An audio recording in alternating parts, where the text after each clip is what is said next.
ഒരു car wash ചെയ്യുമ്പോൾ ശ്രദ്ധിക്കേണ്ട കുറച്ച് കാര്യങ്ങളുണ്ട്. അതിനെക്കുറിച്ചാണ് ഈ വീഡിയോ. ഇത് ഫുള്ളായിട്ട് കണ്ടു കഴിഞ്ഞാൽ നഷ്ടം വരില്ല, അതെനിക്ക് പറയാനുള്ളൂ.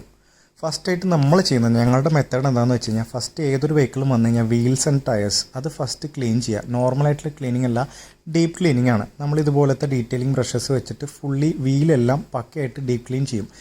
വീൽസ് ക്ലീൻ ചെയ്തതിന് ശേഷം മാത്രമേ നമ്മൾ ബോഡി സ്റ്റാർട്ട് ചെയ്യാറുള്ളൂ. ബോഡി സ്റ്റാർട്ട് ചെയ്യുന്നതിന് മുന്നേ ആരും ചെയ്യാത്തൊരു കാര്യം, പ്രീ വാഷ് യൂസ് ചെയ്ത് വണ്ടിനെ ഫുള്ള് അഴുക്കുകൾ സോഫ്റ്റ് ആക്കിയതിന് ശേഷം മാത്രം റിൻസ് ചെയ്യുക. അങ്ങനെ റിൻസ് ചെയ്യുമ്പോൾ സ്ക്രാച്ചസും കാര്യങ്ങളും വളരെ കുറവ് വരുള്ളൂ. അതിനുശേഷം വാക്സ് ഷാമ്പു ഇട്ടിട്ട് ഫുള്ളായിട്ട് ബോഡിയിൽ അപ്ലൈ ചെയ്യുക. വാക്സ് ഷാമ്പു യൂസ് ചെയ്യുമ്പോൾ എക്സ്ട്രാ ഒരു ഷൈനും ഗ്ലോസും കൂടെ കിട്ടും കേട്ടോ.